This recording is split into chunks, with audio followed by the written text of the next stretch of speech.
আসসালামু আলাইকুম। দূরের কাছে যে যেখানে বসে এই মুহূর্তে ভিডিওটা দেখছেন তাদের সবাইকে মাহফুজা কিচেন ভিডিওতে ওয়েলকাম। আজ তিলোত্তমা ইলিশ করব।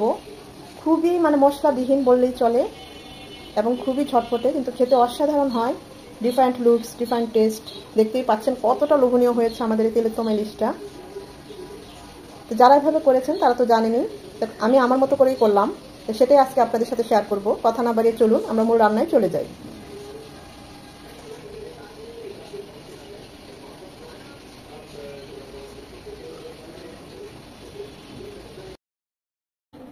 ইলিশ তিলোত্তমা করার জন্য এখানে ইলিশ মাছ নিয়েছি, একদম পদ্মার ইলিশ।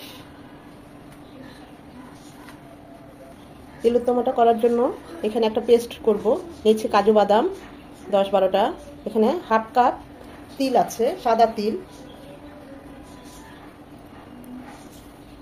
আর নিয়েছি 10-12টা সাদা গোলমরিচ, নিয়েছি 3-4টা কাঁচামরিচ। আমি এখানে শুকনো মরিচ বাটাটাও দেব, তাই আবার কাঁচামরিচটাও নিয়েছি।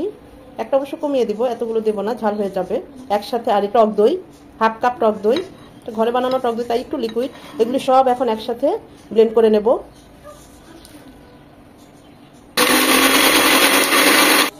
আমাদের পেস্টটা একদম রেডি। তিল, কাজু বাদাম, কাঁচামরিচ, টক দই, গোলমরিচ। মাথা লেজ বাদে আমি ইলিশগুলো কেটে পিস করে নিয়েছি। খুব বেশি বড় না, একদম ছোট সাইজের ইলিশগুলোতে আমি সামান্য লবণ আর সামান্য হলুদ গুঁড়ো দিয়ে মাখিয়ে নিচ্ছি।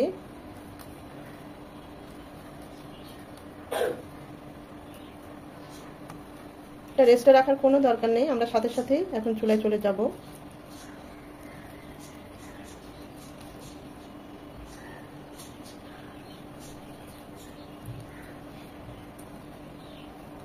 হাত দিয়ে খুব ভালোভাবে মাখিয়ে নিতে হবে, যেন লবণটা হলুদটা মাছের মধ্যে খুব ভালোভাবে মিশে যায়।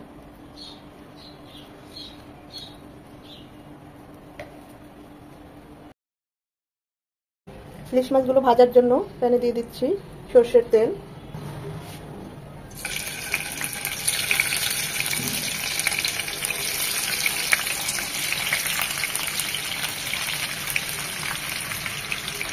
জাস্ট 1 মিনিট করে একটু একটু ভেজে নেব, তো ঘুরেও কড়া করে ভাজবো না। খুব সাবধানে মাছগুলো নাড়তে হবে।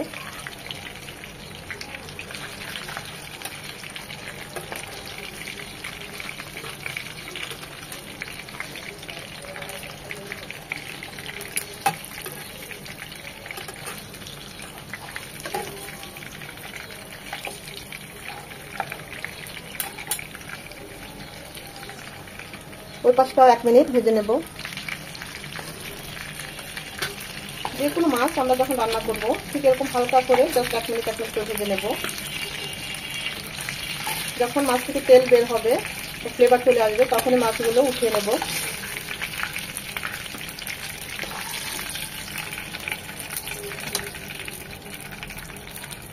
আমি এই মাছ ভাজা তেলেই রান্না করব। 2 চামচ দিয়ে দিলাম এখান থেকে, 2টো শুকনো মরিচ, 1 চামচ উঁচু করে আদা রসুনের পেস্ট, এখানে হাফ চামচ আদা, হাফ চামচ রসুন। এটাকে 1 মিনিট ভেজে নেব, যেন আদা ভাজালো গন্ধটা চলে যায়।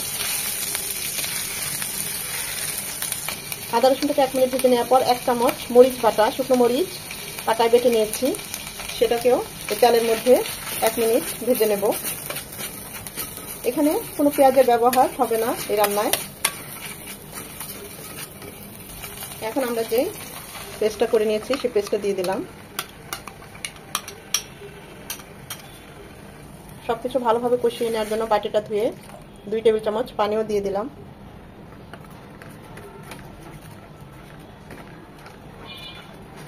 বাটা মরিচ দিয়েছি, চাইলে শুকনো গুঁড়ো মরিচটাও দিতে পারেন, ঝালটা যে যেমন পছন্দ করেন ওই অনুযায়ী দিবেন। দিয়ে দিব 1 চামচ পোস্ত বাটা, এটা আমি ব্লেন্ড করেছি তাই এতটা লিকুইড হয়েছে।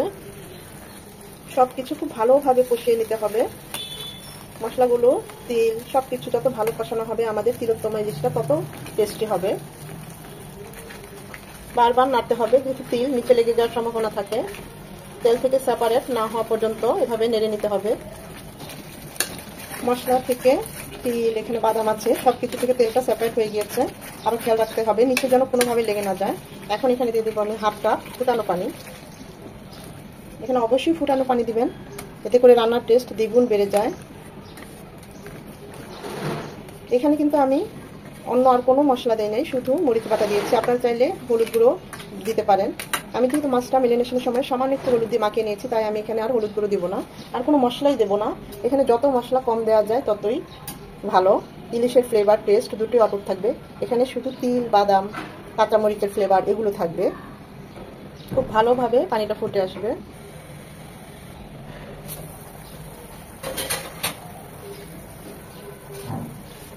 এখন এখানে আমরা যে মাছগুলো হালকা করে ভেজে নিয়েছি সেটা দিয়ে দিচ্ছি।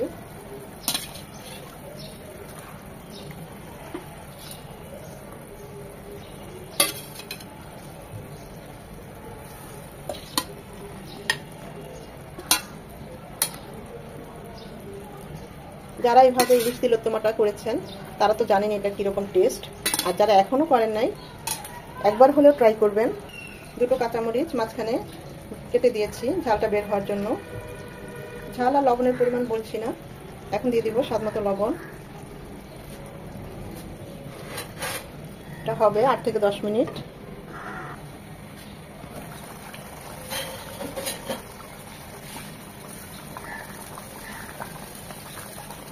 মাছগুলো ঝোলে ডুবে আছে, মাছগুলো ছোট, তাই আর উল্টে দিলাম না। এই পর্যায়ে লবণ, ঝাল সবকিছু টেস্ট করে নিতে পারেন। এটা একটু মাখো মাখোই হবে, আরো 4 থেকে 5 মিনিট এটা হবে। টেস্ট করেছি, সব ঠিক আছে। খেয়াল রাখতে হবে নিচে যেন লেগে না যায়। আর একটু টানিয়ে নেব, মাখো মাখো করবো। তিলোত্তমা ইলিশটা আমাদের একদম রেডি। আমরা এখন চুলা থেকে নামিয়ে নেব। চারপাশে দেখুন তেল উঠে গেছে, কতটা লোভনীয় হয়েছে, লুকসটা কত সুন্দর এসেছে, অসম্ভব ভালো হয়। একবার হলেও ট্রাই করবেন, এটা আপনাদের কাছে আমার রিকোয়েস্ট থাকবে। চুলাটা অফ করে দেবো, কারণ এটা ঠান্ডা হলে কিন্তু আর একটু জমবে, যেহেতু এখানে বাদাম আছে, তিল আছে।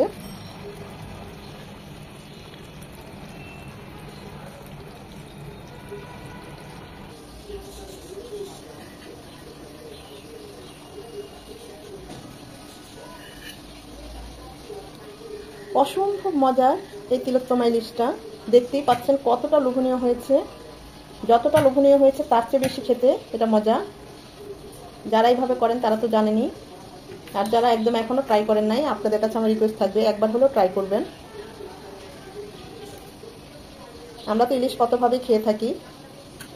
আশা করি ভিডিওটা আপনাদের ভালো লেগেছে। যদি ভালো লেগে থাকে লাইক, কমেন্ট, শেয়ার করে দিবেন। আর এখনো যারা এই তিলোত্তমা ইলিশটা ট্রাই করেন নাই, আপনাদের কাছে আমার রিকোয়েস্ট থাকবে একবার হলেও ট্রাই করবেন। একদম মানে অন্যরকম ডিফারেন্ট একটা টেস্ট এই তিলোত্তমা ইলিশটা, খুবই ভালো লাগবে। পোলাও, গরম ভাতের সাথে খুব ভালো যায়। ভিডিওটা যদি ভালো লেগে থাকে লাইক, কমেন্ট, শেয়ার করে দিবেন। আর এতক্ষণ যারা ধৈর্য নিয়ে সময় করে এই ভিডিওটা দেখেছেন তাদের সবাইকে অসংখ্য ধন্যবাদ।